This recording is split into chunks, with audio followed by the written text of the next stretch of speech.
तबाह हो रहा है, लेकिन मुझे समझ नहीं आती मैं क्या करूं। ऐसे में एक मर्द कलंदर फिर डट के खड़ा है, उसका नाम है इमरान खान। उन्होंने अपनी करीबी लोगों से और चंद साथियों के बाद गुफ्तगू में कहा कि याद रखें, हर मुश्किल वक्त के बाद अच्छा वक्त आता है। लगड़ बगड़ जो होते हैं हमेशा वो शेर के जख्मी होने का इंतजार कर उस पर हमला करते हैं, लेकिन ना मैं जख्मी हुआ हूँ, ना मैंने हिम्मत हारी है, ना मैं नवाज शरीफ की तरह मैदान छोड़ूंगा, ना जरदारी की तरह मुल्क से भागूंगा। अपनी अवाम में जीऊंगा, अपनी अवाम में मरूंगा। उन्होंने एक बात वाशिगाफ लफ्जों में नाज़रीन आज इमरान खान ने करी। बुकला से सहाफ़ियों से बुकला के साथ बड़ी तादाद में उन्होंने कहा आज भी गिरफ्तार रहनुमा और कारकुनों की रिहाई के लिए बुकला से मुकम्मल मशावरत की और हर खासो आम चाहे कार्गो वर्कर उनकी जमानतें कराने के लिए तमाम कानूनी टीमें दिन रात काम कर रही हैं। ताहम जैसे ही हमारे लोगों की जमानत होती है उन्हें दोबारा गिरफ्तार कर लिया जाता है, उसे छोड़ा जाता है जो इनके कहने पर प्रेस कॉन्फ्रेंस करे। जेल से रिहाई का सफर हुकूमत समझती है प्रेस कॉन्फ्रेंस में इमरान खान के साथ देने का ऐलान है। नाज़रीन, इमरान खान ने आज फिर इस बात को दोहराया कि मुझे गिरफ्तार करने से लेकर नाअहल करने की वो कोशिशें, वो इल्जाम झूठे प्रोपेगेंडे किए जा रहे हैं जिसका मैं तसव्वुर भी नहीं कर सकता। और बिला आखिर मुझे कत्ल करने की प्लानिंग की भी इतलात आ रही हैं। मुझे प्लानिंग हो चुकी है, लेकिन जिन्हों अल्लाह रखे उन्हों कौन चखे। इमरान खान ने कहा कि मुझे इन चीज़ों से खौफजदा नहीं किया जा सकता। जिस इमरान खान ने अपनी 17 साल की उम्र में दुनिया में पाकिस्तान का नाम रोशन किया, वो पाकिस्तान की अमलाक को नुकसान पहुँचाने का तसव्वुर भी नहीं कर सकते।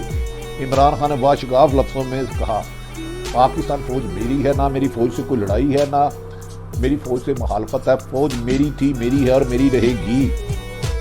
गिरफ्तारियों के खौफ और डर से पार्टी को छोड़ने वाले फिक्र ना करें। इमरान खान ने आज जहां तक भी कहा कि मैं ये बात हलफ देता हूं कि जिंदगी में अपनी पूरी सियासत कभी तोड़ फोड़ और तशद्दुद का ना कहा, ना कह सकता हूं, ना इसका तसव्वुर कर सकता हूं। उन्होंने कहा जब मुझ पर कातलाना हमला हुआ वजीराबाद में, जब मैं जिंदगी और मौत की कश्मोकश के दरमियान में था, उस वक्त भी एक पत्ता नहीं टूटा। मैंने हमेशा अपने रहनुमा और कारकुनों को पुरअमन एहतजाज की तरबियत दी है, कभी तोड़ फोड़ की नहीं दी। उन्होंने कहा पुरतशद्दुद और तोड़ फोड़ का कभी सोच भी नहीं सकता और इस बात का मैं हलफ देता हूँ। हलफ ये कौन कहता है? साबिक वज़ीर आज़म तरीके साहब के चेयरमैन इमरान खान। इस मौके पर उन्होंने कहा कि मुझे इस मुल्क ने बेपनाह इज्जत दी। मैं वर्ल्ड कप जीता तो मैंने 3 कैंसर अस्पताल बनाए, जहां मेरी एक कॉल पर अगर अरबों रुपए लोग डोनेशन देकर कैंसर अस्पताल बनाते हैं तो मैं क्या मुल्की खजाने से पैसा लूटूंगा? उन्होंने कहा मैंने तो हमेशा गरीबों के लिए, बेसहाराओं के लिए, मेरी वालदा कैंसर होगा कि कैंसर के लिए 3 अस्पताल और एक यूनिवर्सिटी बनाए, तो मुझ पर करप्शन के इल्जाम करने वाले चिल्लू भर पानी में डूब मरे। जो बंदा 10-10 अरब 50-20 अरब इकट्ठा करके सिर्फ अस्पताल बना देता है, वो पैसों की लालच क्या करेगा? मैं तो बैरूनी मुल्क से चंदा इकट्ठा करके फंड करके गरीबों के लिए अस्पताल, स्कूल और यूनिवर्सिटियाँ बनाता हूँ। मुझ पर इल्जाम न करने वाले चिल्लू भर पानी में डूब मरे। नाज़रीन, इस मौके पर इमरान खान ने कहा कि मुस्तकबिल का बड़ा लीडर जो मैं देख रहा हूँ मुराद सईद है, वो मुस्तकबिल में बड़ा लीडर बनेगा। उसने हर जुल्म, सितम, तशद्दुद, रोनियत और बर्दाश्त की, लेकिन हक बात से नहीं टला।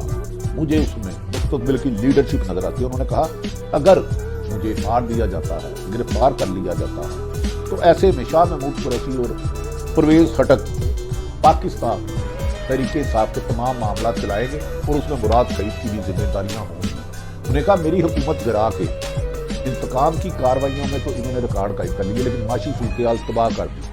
30 अरब डॉलर हमने जून में वापस करना है। IMF इनसे डील नहीं करना चाहता। रोजमर्रा की अशिया में इजाफा, अब 50 से ज्यादा % महंगाई हो गई है।